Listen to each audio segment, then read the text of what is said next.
All right. Good afternoon, everyone, again. Thank you all so much for being here. Acadia Center is really pleased to welcome you to today's webinar, Federal Clean Energy Rollbacks, Impacts to Affordability and Reliability in the Northeast.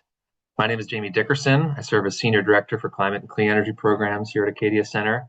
I'm going to be kicking things off today and moderating the Q&A at the end of the discussion with our truly top-notch slate of panelists and speakers. We often get this question, so right at the top, the recording and a copy of the slides from today's webinar will be shared to attendees and put up on our website after the discussion, so fear not. But otherwise, please do make full use of the Q&A function throughout the discussion. We'll be answering them at as many questions as we can at the end, so keep them coming.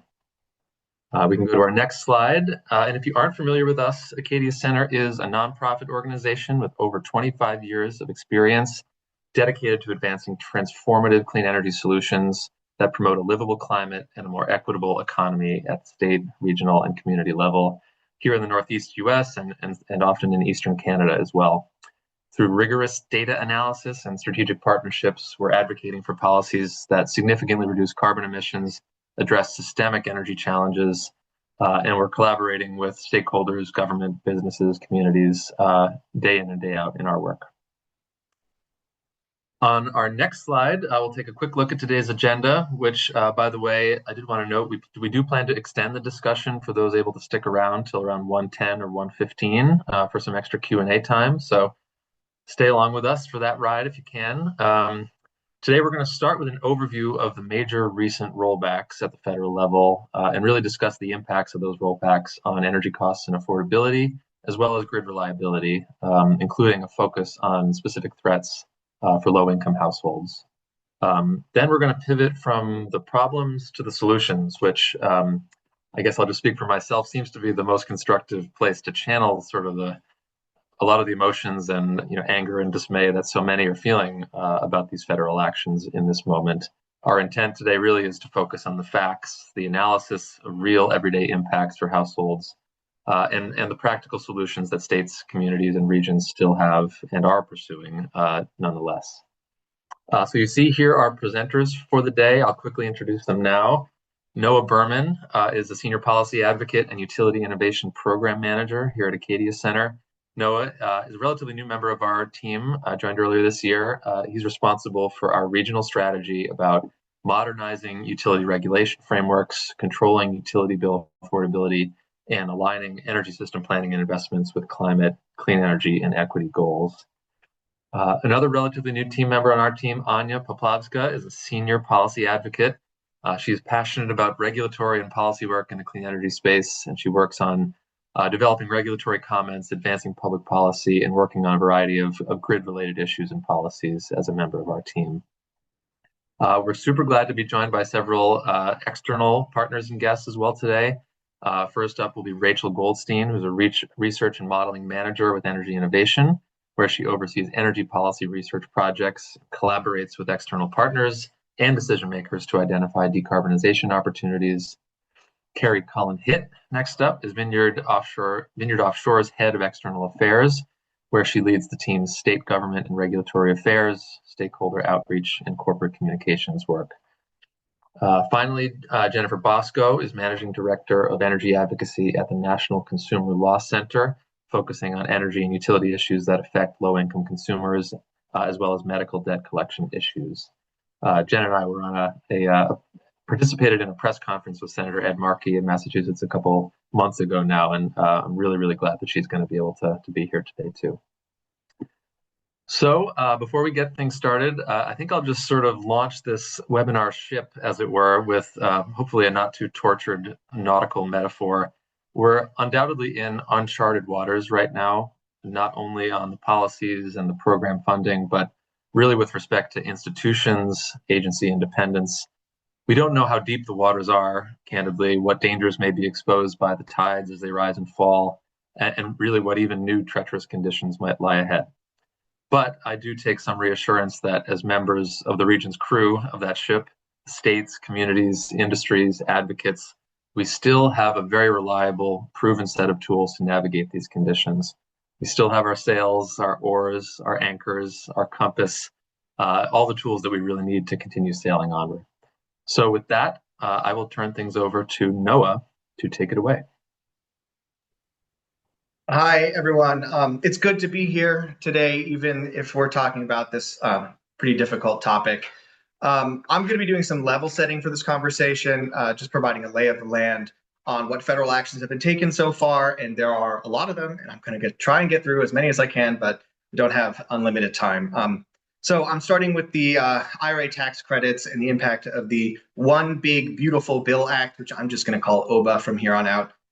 Moving on to the Foreign Entity of Concern, or FEOC regulations, also implemented or broadened in OBA, and then additional notable federal actions that have been taken as well. Next slide, please. So the technology neutral tax credits, these were implemented in the Inflation Reduction Act, basically to take the place of earlier credits that had been targeted at wind and solar projects.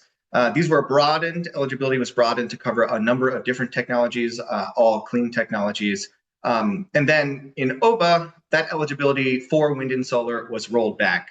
There is still a window of eligibility that is maintained. So for wind and solar projects that begin construction either before July 5th, 2026, or are placed in service by December 31st, 2027, they are still eligible for these credits. Those are very important dates for states that are interested in really boosting wind and solar projects. All other technologies that are eligible for these credits, they can still get them through 2033, but all projects that start construction after 2025 are subject to increasing foreign entity of concern requirements, which we'll talk about in a bit. Advanced manufacturing production credit, these are also subject to the FEOC requirements for components sold after the OBA was signed. And this credit was rolled back entirely for wind energy components after 2027. The clean hydrogen credit is rolled back starting in 2027. Clean fuel credit has been extended through 2029. It's a couple extra years, but the credit ends for sustainable aviation fuel after 2025. Regarding residential EV credits, both for used and new EVs, those have already expired. That went September 30th. And the residential energy and the energy efficient homes credits, both of those expire at the end of the year, which means you have to have whatever upgrades you've made in service at that time in order for you to take advantage of those credits. If we could move on. The Foreign Entity of Concern regulations, these are quite complicated, so please bear with me. They were initially established in the Infrastructure Investment and Jobs Act, the IIJA, applicable only to some grant programs, really intended to disincentivize reliance on Chinese supply chains. Initially, a FEOC was an organization that's under the control of a subset of specific foreign governments, or an organization that was determined to be operating against the interests of United States national security. They were the applicability of these regulations was expanded in the IRA to cover EV tax credits as well, again to disincentivize reliance on Chinese supply chains. And then the OBA came in and broadly expanded both the definition and the application of these regulations. So they added a couple of categories: the specified foreign entities and the foreign influenced entities, the SFEs and the FIEs, and both of those are considered prohibited foreign entities, or PFEs. So the SFE is largely the same as the initial definition, so it's under the control of that subset of governments: China, Russia, North Korea, or Iran, or their citizens, or, and this is new, an entity with more than 50% beneficial interest going to China, Russia, North Korea, Iran, or their citizens. There's a pretty clear-cut test to determine if an organization is an SFE. That can be determined with relative ease.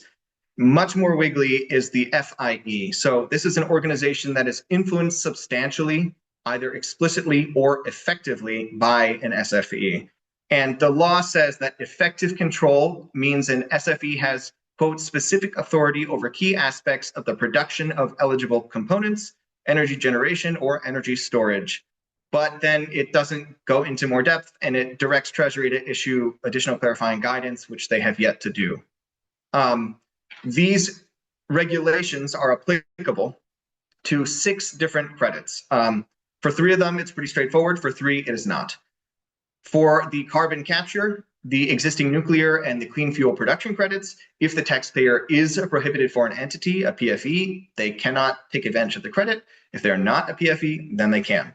For credits for the tech neutral tax credits I mentioned before, and for the advanced manufacturing production credit, even if the taxpayer is not a PFE, it's prohibited from claiming the credit on behalf of a facility or a product that receives material assistance from a prohibited foreign entity. And that means whether a PFE is supportive of a certain amount of the supply chain, so a certain amount of money that is given to a PFE in the supply chain. It can be critical IP, it can be licensed technology that's being used. There's a number of different ways that a facility or product can receive material assistance, and it's not clear exactly how deep into the supply chain these regulations are going to be enforced. So there's a lot of vagueness around this at the moment, and that's causing problems.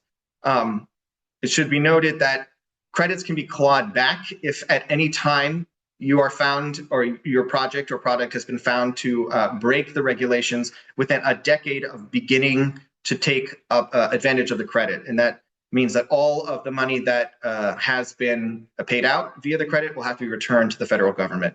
And there is general concern that these regulations are going to be a substantial burden, both administratively, but also in some cases, they may just be impossible to accommodate. There are supply chains that exist in China that are not built out in the United States in the same way.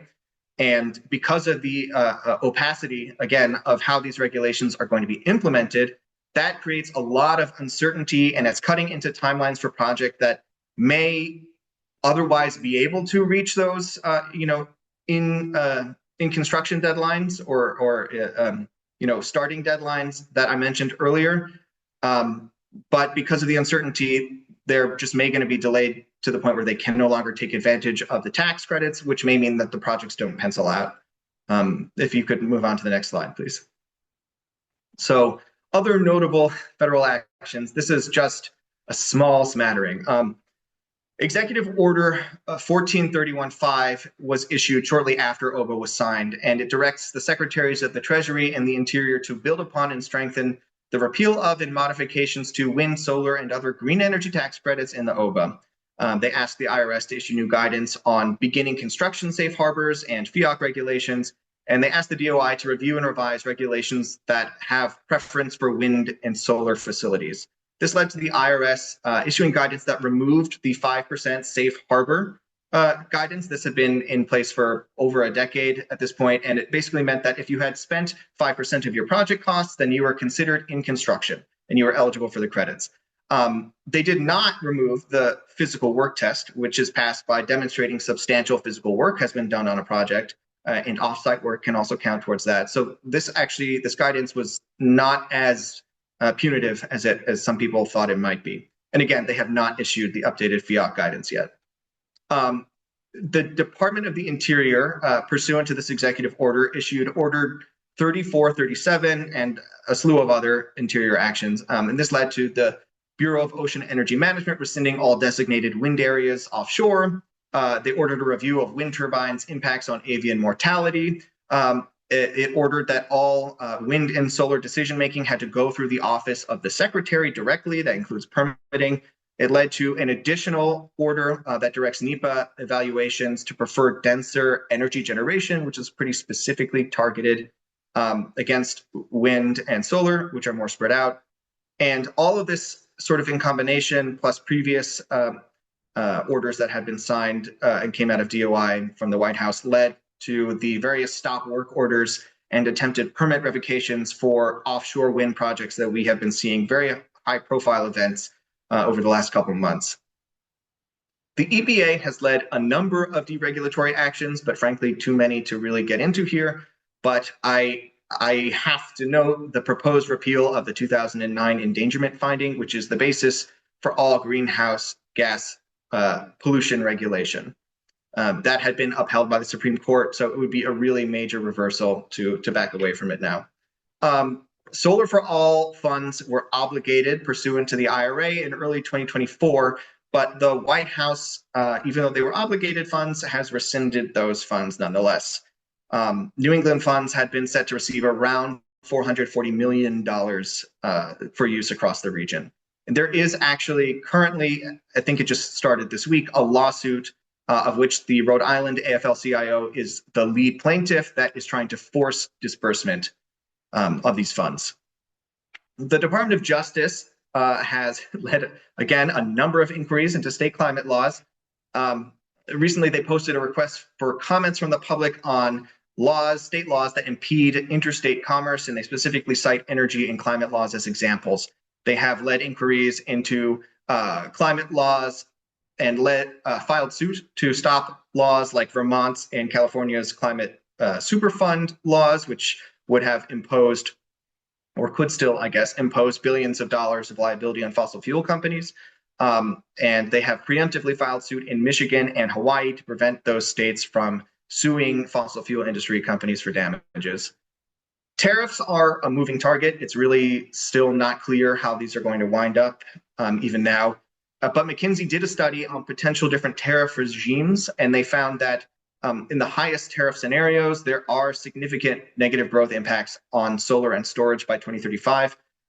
They also note that some of what we're seeing out of the White House in terms of tariff is approaching or even surpassing these regimes that they modeled, the high tariff scenarios. And then, since we're a week in at this point, the government shut down at the beginning of October, and the White House clawed back billions of dollars in awarded grants from a number of different states, including 94 awarded across the Northeast. It's unclear at this time how much funding has been lost or how and when it will be terminated. And I'm going to pass it off back to Jamie. Thanks for your time. Thank you, Noah. Appreciate the really thorough rundown in a short period of time. Let's keep the train rolling here right over to, I believe Rachel is up next with Energy Innovation. Take it away, Rachel. Hi, everyone. My name is Rachel Goldstein. I'm a research and modeling manager at Energy Innovation.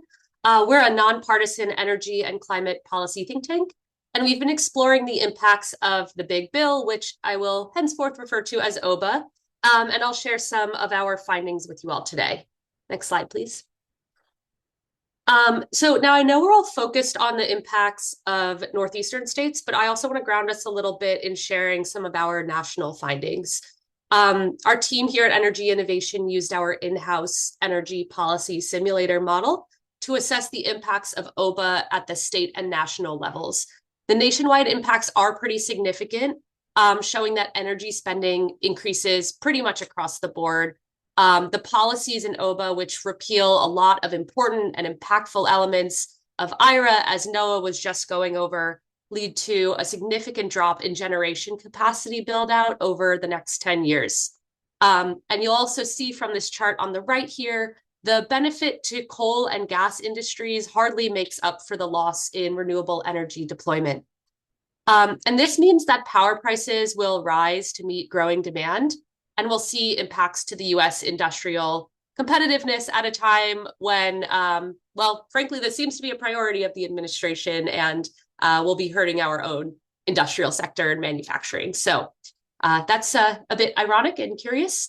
Our analysis shows us seeing power prices, wholesale power prices increasing about 74% by 2035 over the base case non-OBA scenario. Next slide, please. And now this chart just shows the nationwide change in annual energy spending per household versus the base case. So that includes things like vehicle fueling, building electricity costs, and home heating costs, which I don't think I included that on the chart. But yeah, and then we also list a few other stats here regarding GDP and job loss. So you'll see some pretty significant impacts nationwide. A big takeaway I want to note, which we'll cover more as the slides go on here, is some states are more heavily impacted than others, but every state is negatively impacted economically due to OBA. Next slide. So what exactly is driving these negative impacts nationwide and at the individual state level? First, I just want to clarify something in our modeling. I want to mention that when we do our models, we're either modeling the entire country as a whole or individual states. So we're not doing regionally oriented models. Basically, that means we're not modeling New England as a region collectively, rather each state individually. All that means is it has some implications for electricity trading prices, things like that. So that's a little bit too in the weeds to go into for this conversation, but I always like to provide that so there isn't a lot of confusion there. But on to the analysis, we found that the strongest impacts are really coming from changes to the tax incentives. I don't have time to dive in fully to them. However, Noah just gave us a great presentation of them all, which is fabulous for having heard all of that right before my presentation here. But again, the biggest impacts causing cost price issues are coming from the ITC and PTC, which impact electricity supply, 45X, which is the manufacturing production credit, and 30D, the clean vehicle credit. So I'm sure you're going to hear more about each one of these. But also in our report that we put out on this topic, we include an appendix that has details on every single policy we modeled. So there's a lot of other policies that have a slightly smaller impact that when you add them all together, it also just adds to this these challenges regarding rising energy costs, reduced power supply, job losses, GDP loss, et cetera. But the three big takeaways of what's driving cost here are renewable energy becoming more expensive and harder to build, which is all passed on to consumers, increased gas demand, which actually makes the price of gas go up, and reduced manufacturing capacity, and thus further reduced power supply. Next slide, please. So now let's get into how northeastern states kind of compare to the rest of the country. This little chart here, these have mostly been corrected for population by state, so we're making sure things are consistent. But I broke out the average values from the New England states plus New York and New Jersey against the nationwide averages. So here we find that the average increase in household energy costs between northeastern states and all states is quite a bit lower. And you'll see the same thing for renewable energy capacity growth changes, that the northeastern states are a little bit more resilient than all states. And we can partially attribute this to state level policies, which I'm going to touch on more later. But I want to note that there are some other factors that also make New England and New York and New Jersey a little bit more insulated than other parts of the country. Some states in the Northeast have a much smaller population size. These states are physically a bit smaller, so they might not host as many energy projects. And these states' economies just aren't quite as energy and manufacturing driven as other areas of the country. Next slide. And these are just a couple additional slides to just show where New England states appear a little bit more resilient for job losses, cumulative GDP loss. Next slide, please. And so from these results, we see that OBA's greatest impacts are on states with limited climate policy, high potential for renewables capacity growth, and a significant manufacturing presence. I pulled out a couple of bigger states that to compare alongside New York. I know their populations aren't exactly the same, but just wanted to pick some like kind of big economies with very different state policy landscapes than New York. And you can kind of see just quite how different the GDP impact is. Florida and Texas both have very expansive renewable energy industries, despite not having a whole lot of state level policy, while Georgia is actually a bit of a manufacturing hub. So you can really see where they're going to be heavily impacted in terms of GDP loss by OBA. Next slide. All that said, I want to emphasize that just because these states are a little bit more insulated to OBA impacts, they are still negatively impacted by the bill and the many IRA repeals. All of these states do see rising household energy costs and losses in GDP over the time period. And we'll also probably see larger states with greater GDP loss simply due to the size of their economies. So you can see New York and New Jersey, of course, see much more significant impacts on GDP loss than a state like Vermont. We love Vermont, but it's a little bit smaller than those guys. Next slide. Okay, so how can we mitigate the impacts of OBA on the Northeast? We've talked a little bit about how some existing state policies insulate these states a little bit. Um, in these states, we see a lot of state level policy for emissions reductions targets through state level RPSs or CESs. We also see a lot of state level tax incentives, which can provide a really helpful buffer when those federal taxes are going away. Other examples include things like Massachusetts Renewable Energy Acceleration Law from last year or the New York 2019 Climate Act. Several of these other Northeastern states have comparable policies in place. Of course, we have RGGI, the Regional Greenhouse Gas Initiative, which supplies really helpful grounding for ensuring that these states have some mandates to meet. And as I've mentioned before, Northeastern states tend to not host as many manufacturing facilities or large-scale renewable energy projects due to things like land availability and costs and what have you. But there's definitely more that can be done. I'm sure my fellow panelists are going to talk a little bit more about other ways that the Northeast can remain resilient. We can see expanded tax credits and incentives for renewable energy or electric vehicles, building electrification sometimes. Some of these New England states use LP heating, which is quite expensive. So initiatives to make there be more heat pumps, things like that, can help keep costs low. Permitting reform, a little bit controversial always, but definitely something that the new Northeastern states could be working on. And finally, I'm sure you're all familiar with the various transmission issues in New England for more renewable energy project build out. So that's something that that New England and the Northeast in general can be a little bit more heavily focused on to keep building out renewable energy. Next slide, please. Yeah, thank you so much. I'll wrap it up there. I've got my email address on the slide and happy to have anybody reach out if they have further questions. Thank you so much, Rachel. Really appreciate the analysis, both the national perspective, but also the zoom in on the Northeast. So looking forward to unpacking some of those findings during the Q&A. That'll be great. Next up, we're going to turn it to Jen Bosco from NCLC. Take it right away, Jen.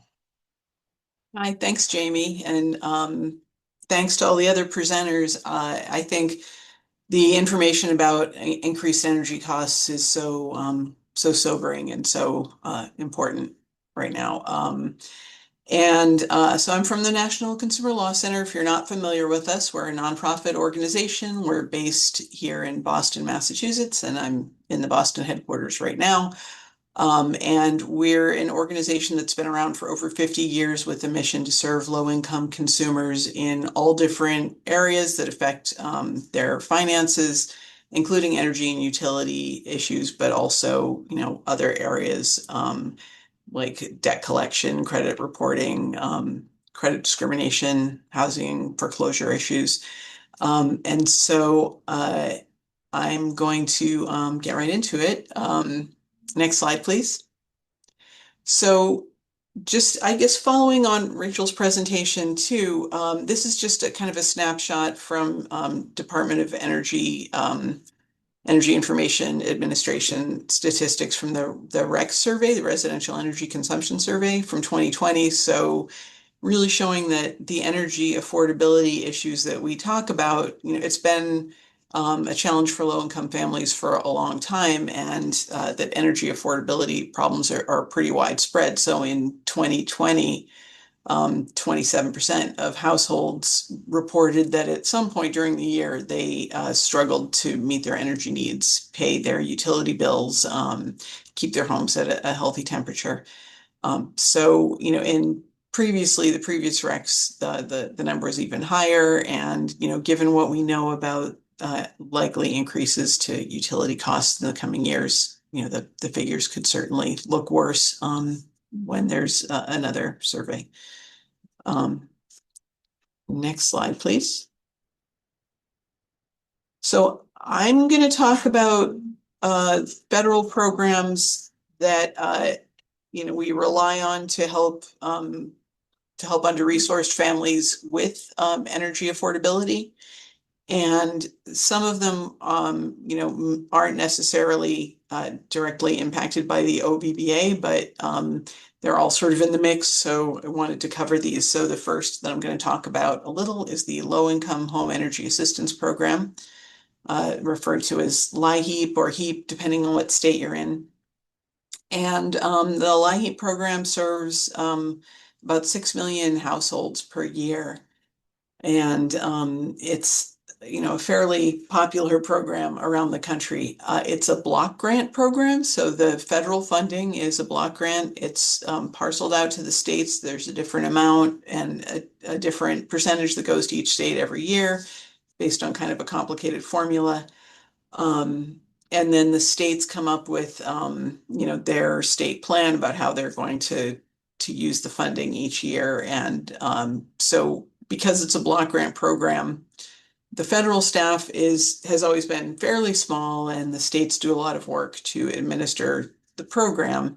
However, in April of this year, there were significant cuts to the staff in Washington, D.C., who administered a LIHEAP program. So you may have heard about this, and you may have heard that all the staff had been cut. Our understanding from the latest information we have, well, obviously the shutdown is impacting all of this, but prior to the shutdown, there were still a small number of staff people. So the program, could continue to operate between the small number of staff people and contractors, but with delays and with administrative hiccups. And now obviously everything is on hold. So the status for this year, the administration would have zeroed out funding for the LIHEAP and gotten rid of the program entirely, but there is pretty strong bipartisan support. So there have been small increases proposed for this year, although, obviously we're not really sure where that's going to be going. So the concerns right now are the shutdown is threatening to impede some program operations. There are some state funds available. So states, generally, we've been hearing that so far states are able to start rolling out their programs for the winter, but we also are beginning to hear about some hiccups with that and challenges due to delayed funding. So just hoping that the shutdown doesn't last too long to impact this program for low-income people. Next slide, please.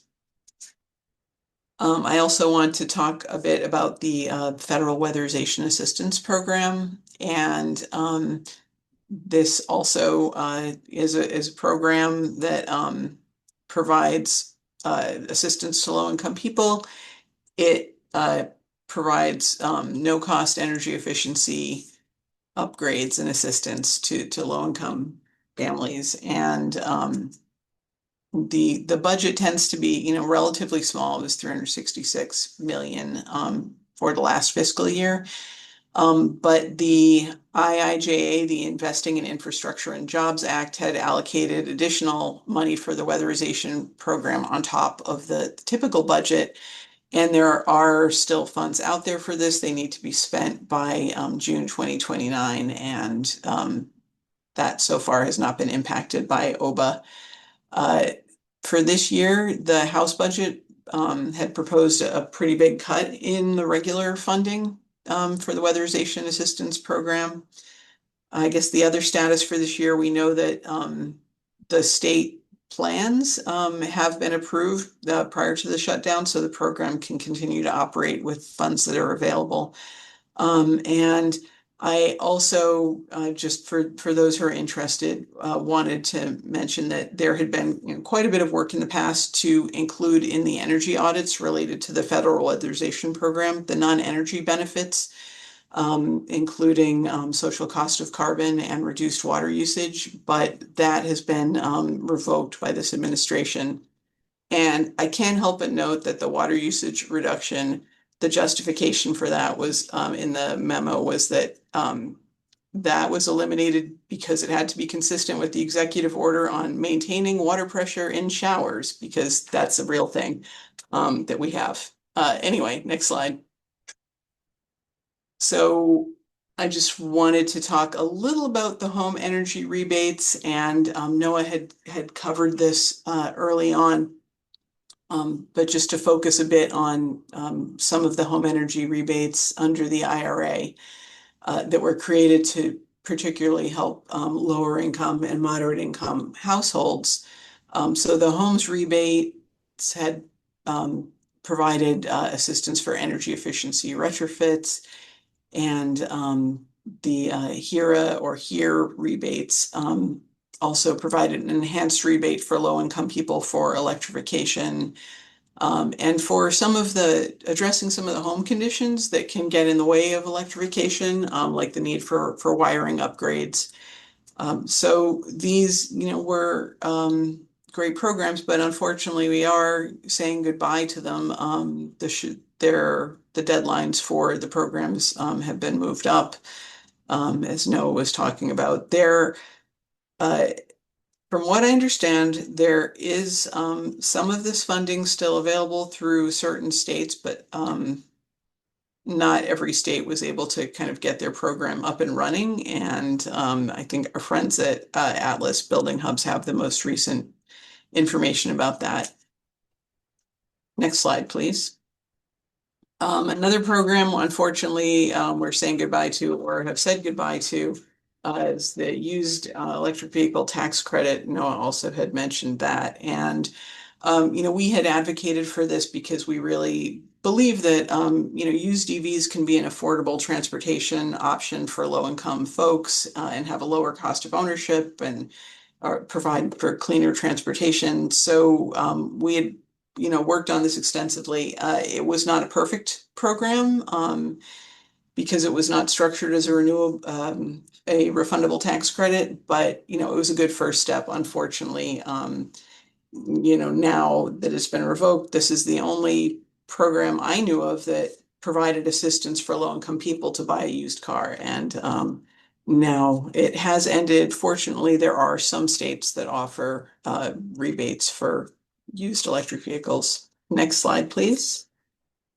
And I had just kind of wanted to provide a little bit of context about affordability because, if we're talking about low-income people being able to afford their energy bills, it's not just the energy programs, but, the entire financial picture, because families are already struggling with, all sorts of household bills, with all sorts of debt.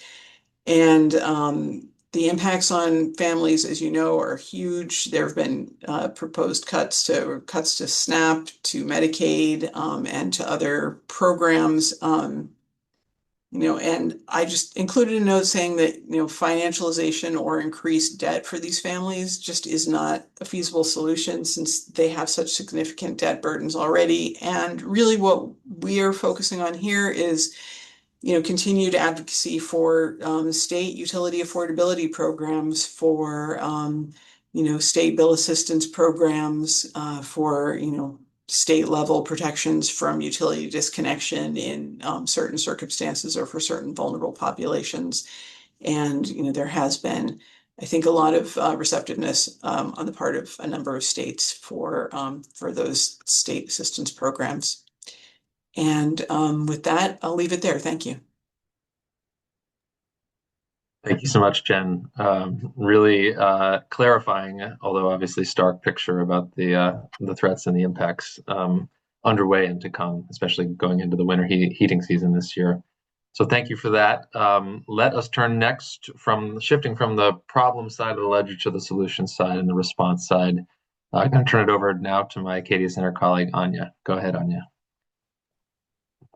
Thanks so much, Jamie. As Jamie mentioned, my name's Anya. I'm a senior policy advocate at the Acadia Center. Super excited to be here with all of you today to chat. Just in light of everything that's been introduced today, our next section is going to talk about what are the action steps that states and other stakeholders can take at this time in light of all of these, federal disruptions and changes going on. Next slide, please. So just to level set, just to start off, I think it's really important to point out that states really do have a lot of jurisdiction and authority when it comes to talking about policy, climate commitments, emission reductions, and even more. For instance, states oversee public utility commissions, regulatory boards, siting boards, things of that nature. So really states, regions, cities, municipalities, really do have more power and even a more important role than you might initially think. Next slide, please. So let's talk about, with all of that in mind, what have states done so far in light of these restrictions going on at the federal level. So let's walk through a few examples here together. We can see examples from California, Arizona, Colorado, and New York. So what I'm going to do is just kind of group these examples and talk through similar themes that we're seeing that states are really trying to move forward with. So first, we're seeing across these different states are trying to prioritize projects that are affected by the tax credit removal. Like my colleague Noah was mentioning, the different tax credits that are being sunsetted, that's affecting certain kind of projects like solar and wind. So multiple states are trying to identify those critical projects coming online and streamlining their permitting and other processes to get them completed as fast as possible. Another theme that we're seeing is, along with streamlining permitting, is also the acknowledgement of transmission among all these different states, which is great, right? Because we can't build large amounts of infrastructure and renewables without considering the large-scale build-out of transmission that's going to be necessary. So we're seeing some of these states identify priority transmission corridors, create some sort of transmission or right-of-way planning, which is great.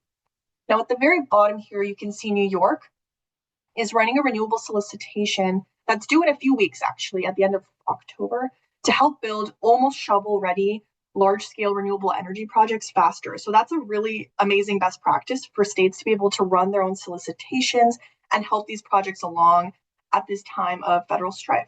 So, it's worth mentioning that states are taking a lot of important steps, as we're seeing here in the public eye, but they're also doing a lot of really important work behind the scenes as well. States are really working hard. Staff are working on important administrative issues, trying to release project grants, work through this kind of confusing time, right? So really important to give the states due credit there.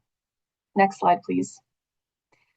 Next, it's super important to remember the power of the law, right? And this applies not just to states, but also to industry, workforce, communities, customers, and other stakeholders group that can really, use the power of the law that can be on our side. So for instance, in the Northeast, big news for us that made waves really was about the Revolution Wind Stop Work Order. That project was about 80% complete approximately when it received that stop work order. So it was a huge issue, and actually legal action and a coalition helped resume that project. So that was honestly a great win. And we're seeing other lawsuits, for instance, pushing back against the illegal rescinding of the Greenhouse Gas Reduction Fund, $7 billion funds that are being illegally rescinded because they've already been appropriated. So we're seeing a lot of stakeholder groups really band together for this, because a lot of states and other groups would have really benefited from this appropriated fund. So, important to note that this is also a tool in the toolkit. Next slide, please. Now let's talk also strength in numbers, multi-state coalition building. Now, this is also a really critical way to kind of address the issues in the status quo right now. Now, in the Northeast, especially, states can build on multi-state action and in this region itself, and also other regions can look at what the Northeast is doing and follow suit. I'm going to give a few examples of what the Northeast really does well in terms of multi-state collaboration. So for instance, the Northeast is pursuing the longer-term transmission planning process. There's the DOE Northeastern States Collaborative. And what's really awesome is it doesn't just stop at regional collaboration. There's also interregional, inter-border, between different country collaboration. There's a committee called NEGECP, which is essentially a coalition of US and Canadian politicians, stakeholders really trying to prioritize cross-border relationships and pushing forward policy and beneficial partnerships that help the objectives of both countries. So at a time like this, there's things going on at the federal level. We want to be able to circumvent some of the negative impacts of that and work more cross-border relationally. And, building on that, states can build on momentums together and do really great coordination. So we see models of this in Europe, actually. For instance, in the EU, countries actually coordinate bulk equipment purchases and design standards to move forward processes faster and to procure things needed, like for transmission projects, for instance, for transformers. So that's something that can certainly be modeled here with states working together. And a great example outside of the energy space, actually, is that the Public Health Collaborative was created in the Northeast in response to federal level restrictions on vaccines. So I think that's a really awesome example showing how states can really stand up for the interests of their constituents. So at the bottom part of the slide, Rachel mentioned this during her presentation, but Regional Greenhouse Gas Initiative, also known as RGGI for short, specific to the Northeast program, it's been around in the Northeast for about 17 years. It's similar to the California program. It's a cap and invest market-based system that raises revenues. And states have a lot of decision-making power here in terms of how that money is spent.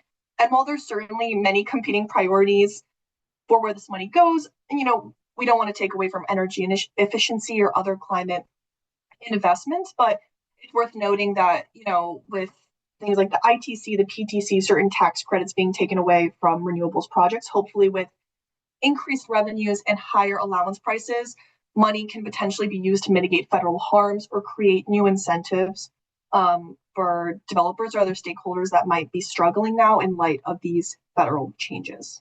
Next slide, please.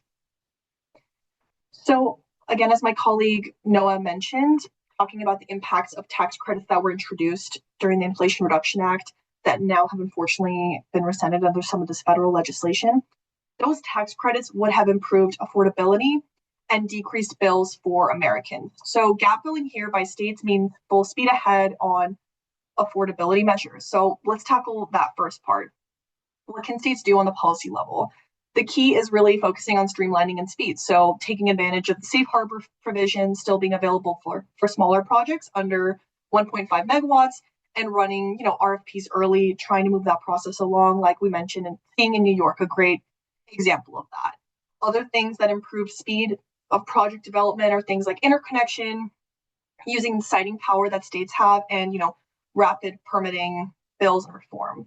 There's also cool legislation that's been introduced. For instance, we've seen this pop up in a few states, the concept of balcony solar, which is essentially a faster or more accessible plug-in type option for solar. You see this in European countries like Germany, where you don't necessarily need a rooftop. So these kind of gap filling faster measures can be really helpful to still move clean energy along.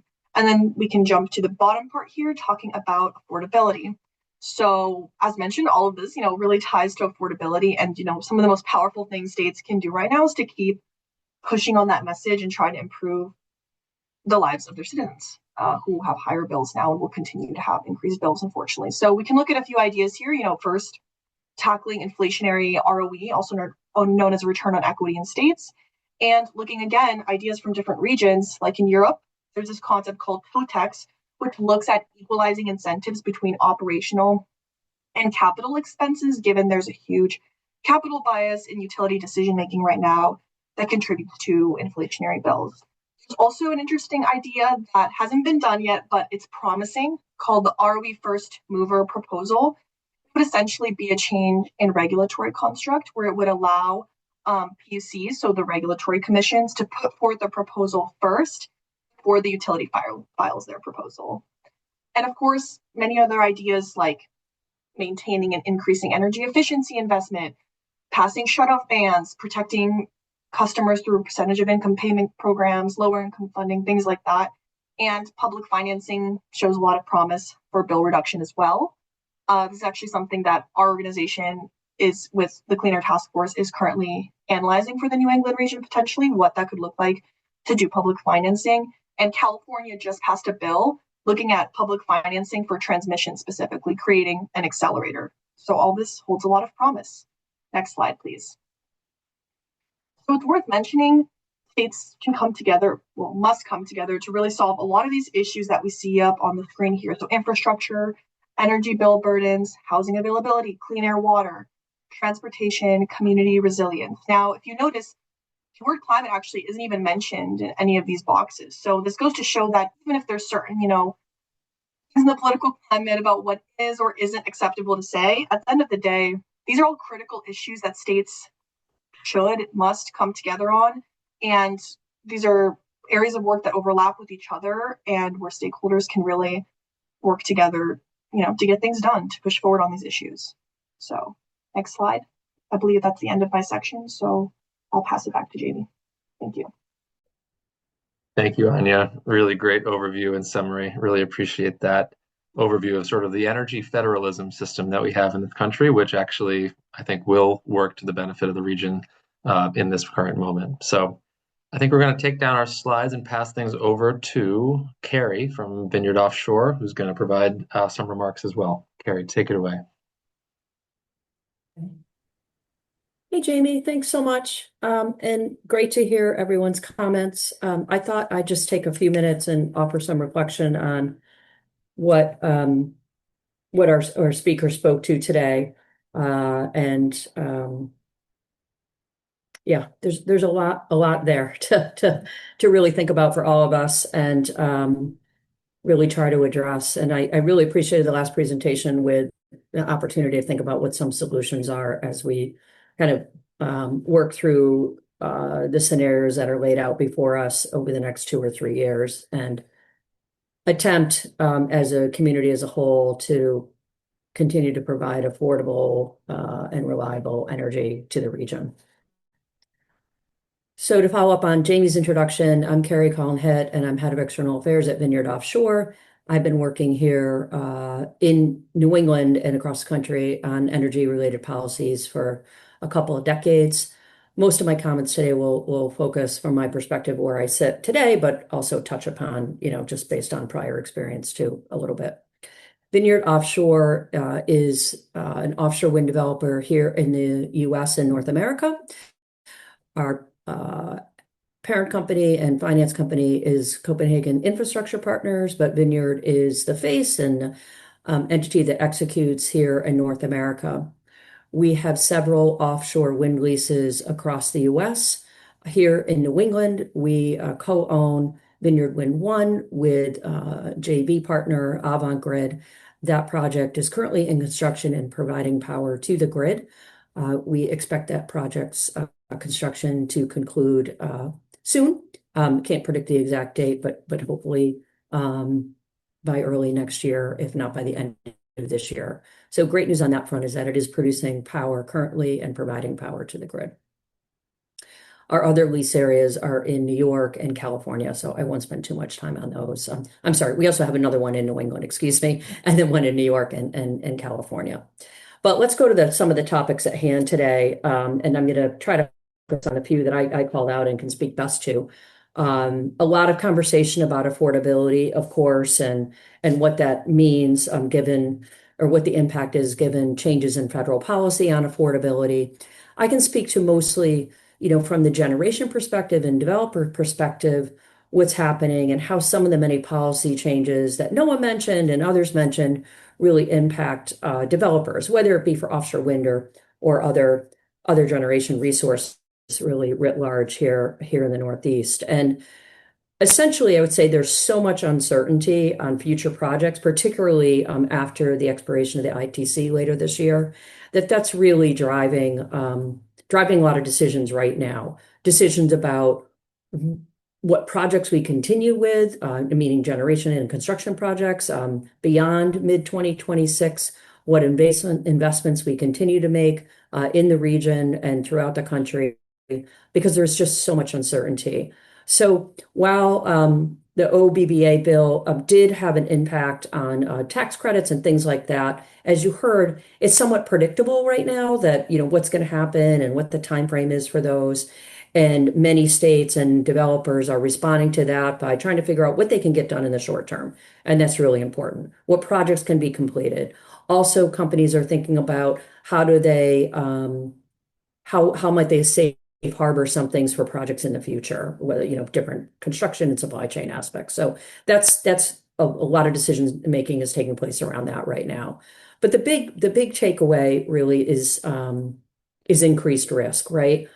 And increased uncertainty. And that's coming from some of the many other things that you heard about, whether they be lawsuits concerning grants that have been removed for transmission upgrades or other projects that may have allowed renewables to interconnect or clean energy to interconnect on a more cost-effective manner, things that might have accelerated interconnection queues, which are always a big issue here in the Northeast, how quickly projects can interconnect and creates a lot of risk.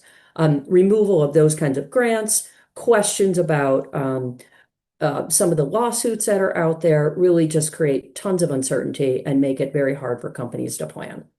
Of course, it also impacts staff and things that we do with our shareholders and our stakeholders and communities. So there are a lot of specifics around that, but I think most people in this in this seminar today can really understand what some of those might be. I'll speak specifically to offshore wind. I think most people probably have seen that on several occasions, the federal government has issued stop work orders for projects that are fully permitted and in construction here in the US. The first was in May with Equinor's project in New York waters. That stop work order was lifted, I think, within 4 to 6 weeks. Not quite sure. We're not quite sure why the stop work order was lifted, but it was lifted, which is good news because that project's construction continues. Additional stop work orders were issued late this summer for projects here in the Northeast, and some of those are being challenged by lawsuits. And both the incidence of stop work orders that have been issued and the continued threat or cloud hanging over other construction projects that stop work orders might come is a significant issue. Not only is it a question and causing concern about the projects where those have been issued for or what they have been issued for, but also, as I'm saying, like future ones. We just don't know. We don't know, will they issue more stop work orders? It's just very unpredictable. It seems to be very random. And that causes a lot of uncertainty, which in turn raises risk and ultimately will raise prices because of financial uncertainty and things like that. So again, those stop work orders, whether they're being challenged or resolved, just causes huge problems. I want to talk a little bit about affordability because that was raised and how the current situation might impact affordability. As I mentioned, there are offshore wind projects that are already contributing power into the grid, not only ours, but a few others here in the Northeast. One kind of nuanced thing that we've learned from offshore wind generators that are already producing power is that their capacity value is not only hitting the mark, but in some cases surpassing what was expected. And what that means is they're producing more power than people even thought, which is a really good thing. And that really can help with affordability as well. Because offshore wind projects, yes, they might be intermittent, but offshore wind is more predictable than perhaps some other renewable resources, but it also produces at very high capacity in winter months when our electricity prices here in New England can be significant, as well as gas prices. So you might recall last February and then a few winters ago as well, we've really seen peak electricity prices. Offshore wind in February and March are now being proven to produce at the best capacity then, which really helps remove some of the strain on the electricity system. In turn, helps remove some of the strain on natural gas supplies because they can be diverted more to heating. So we've done some studies with trade groups. A couple released this summer. Daymark released a study really looking at that in a theoretical sense, and I encourage people to go look those up because it really addresses not only reliability, but also some of the affordability questions that are coming. And as someone, I forget who, I apologize, mentioned earlier, if you're taking generation out of the system or things that were expected to be in the queue and be connected, that also can raise prices because those projects will no longer be there and they were planned for. So what is replacing them? We don't quite know what is replacing them. And that creates, again, a lot of uncertainty for not only, as I mentioned, the developer, but also just kind of writ large for the market system here in the Northeast. So I just want to mention a couple of solutions that we've been thinking about, or maybe things the Northeast should encourage as we try to address some of the challenges. First and foremost, we would say the New England ISO should continue to think about system planning and different scenarios for those system plans. So the ISO, the independent system operator here in New England, which does long-term planning for transmission and generation, we really want them to continue to think about different scenarios that might unfold over the next 5, 10, and 15 years, rather than focus on a specific scenario, whatever that might be. And that's because there is so much uncertainty. So we're hopeful that as we work through this federal administration, that some of the uncertainties are resolved. whether they be this year or 2 or 3 years. And as those uncertainties are resolved, not only for offshore wind, but any other generation resource, that there are different scenarios that the ISO has planned for that can kind of accommodate those changes. And then second, I think this might have been mentioned, we really encourage the New England states policymakers to continue to think about regional solutions. What is the portfolio mix for New England and different scenarios of those portfolio mixes that can work best for affordability, for reliability, and continued certain supply of electricity well into the future. And working collaboratively and collectively is super important because New England is relatively small from a demand standpoint relative to the rest of the country. We also have very limited native supply of resources. So it's super important that policymakers in New England continue to work with the ISO on portfolio planning and long-term system planning, as well as those transmission upgrades and improvements that one of our speakers mentioned as well. What are the plans going forward? Yes, we're kind of frozen in time right now, a little bit struggling with all the issues that were laid out, but that just means that we really need to allow for some flexibility. And as I keep saying, different scenarios in the future, as hopefully some of these, projects that are in the queue right now are constructed over the next year or so. And then some of the longer term projects, such as future offshore wind, continue to be part of the planning. And as we move through some of the policy changes over the next couple of years. And with that, I'll stop and happy to join in a Q&A session. Thanks so much. Thank you, Carrie. Really appreciate the rundown for all your work in these really tumultuous times, but I think it really highlights we need to do two things at once, which is we need to take the urgent action right now on the solutions that we can, but we also need to be planning for, the day one when, if and when things return to a more favorable environment for solutions in the medium term. So let's turn to our Q&A segment. Thanks to, I think, the 55 of you who are still with us after 1 p.m. We'll be here through 1:15.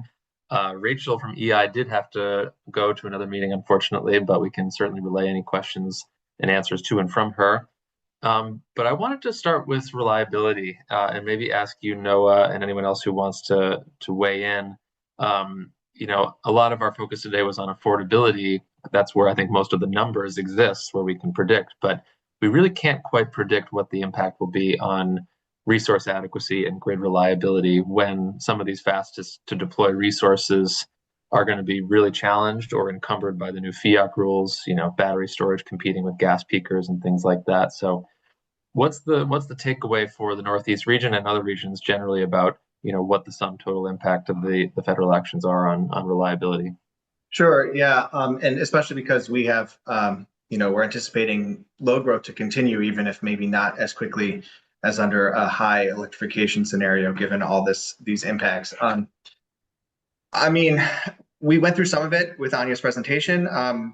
If to the extent that states are able to support utility scale generation speedily coming online before or beginning construction before the safe harbor expires or coming online before the end of 2027, then they can take advantage of the tax credits still, and that may help them pencil out a little bit better. There are projects that are through ISO New England's queue and that have signed interconnection agreements and are just sort of hanging out, and presumably because there are financial difficulties. So to the extent that support can be extended, that's very beneficial. But also, I'll just give a little plug to Acadia Center's June 24 heat wave grid action report, which noted that behind the meter solar provided about 5 gigawatts of demand relief in the middle of the day that day. And that's substantial in a system that peaks at around 28 gigawatts of demand. So to the extent that states are also able to continue or possibly increase support for DERs as well. This is maybe a slightly less complicated solution because we're not vertically integrated in the Northeast. So to the extent that state policies can be improved to reduce soft cost permitting, speed permitting for DERs, to include battery storage as well in those incentives of various kinds. We've seen California had the experience of nearly having severe grid problems not that long ago, and then put on just a tremendous amount of battery storage, and it really eased those problems substantially. They went from being in trouble to no longer being in trouble. And the value of battery storage, especially when paired with solar, is pretty substantial. And if we can increase that behind the meter solar and include storage there, that's also a real solution. Other non-wireless alternatives as well. I don't want to just keep going, but there are definitely things that states can do. That's great. Thank you, Noah. There was one question submitted by an attendee asking about sort of the narrative of what are the true underlying drivers of cost increases. The questioner asks about Maine in particular, where they cite that a narrative that electricity prices are being driven by adding renewables to the grid. So the questioner is asking, where can the public find data about what is actually driving price increases? Carrie, I see your hand. I would love to have you take a bite at that one, and anyone else who wants to fill in as well. I've got some thoughts of my own too, but. Sure. I meant to mention this when I was speaking. On Monday, I think it was Monday, it might have been yesterday, excuse me, Politico Energy, which you can, if you Google it, you can find it pretty easily.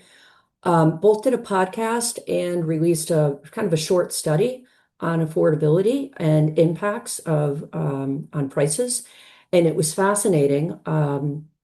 If you take it on its face, and I haven't done real scientific inquiry into it, they used EIA data, Energy Information Administration data, to analyze states that had each state, the percentage of renewables, wind and solar. I think they focused on wind and solar. Maybe they had hydro in there too. I'm not sure. Wind and solar, and then how much rates have increased on a percentage basis over the past few years.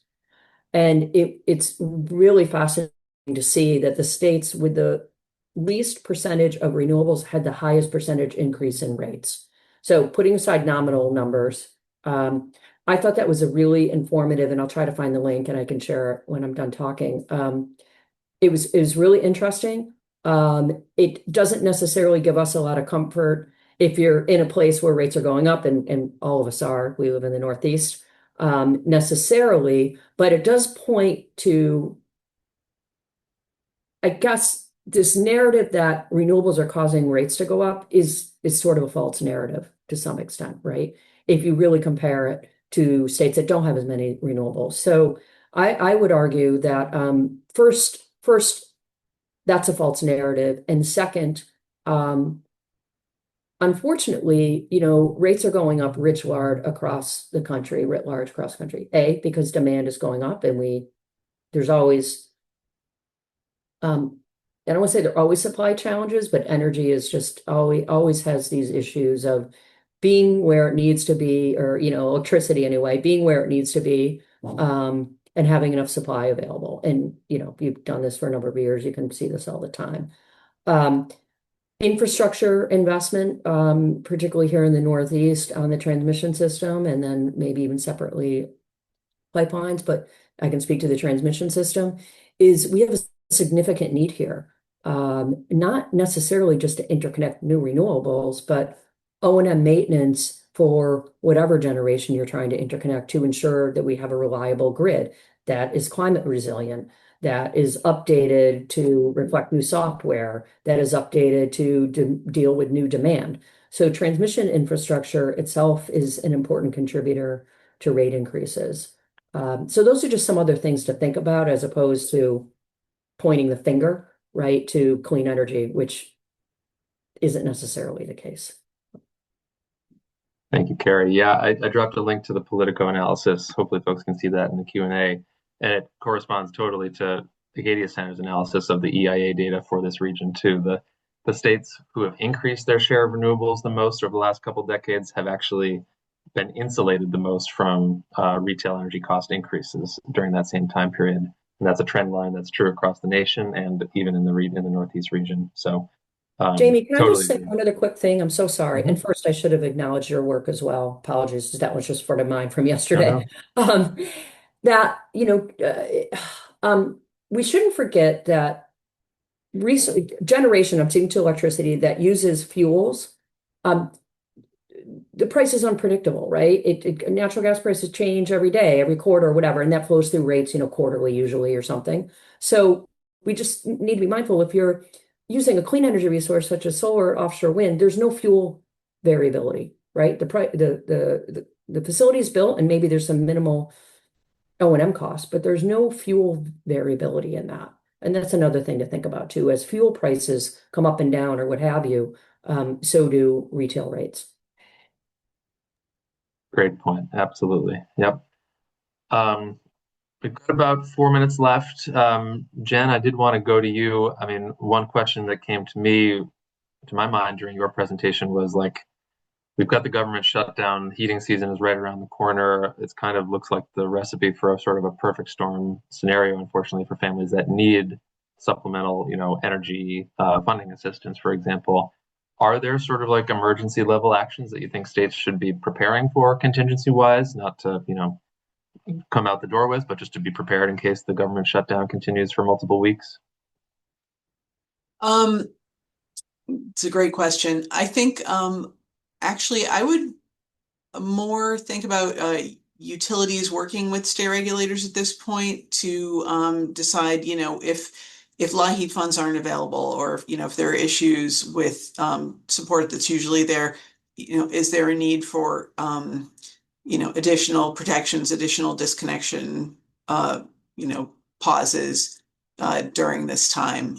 Usually in all the New England states, there's a winter moratorium for low-income people so that their people aren't disconnected and at risk in their homes. So, is there something that can be done to expand those protections given the extraordinary circumstances?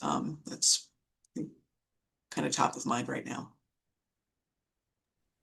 Great. I really appreciate that. Got a few minutes left, so let's do some rapid action. We've got questions on new proposed gas pipelines, on the impact of AI, and on job losses. And the question on job losses is from a reporter. So maybe we can do job losses first. Regarding renewable job losses, and we don't have Rachel here, but what specific jobs do we think will be impacted the most?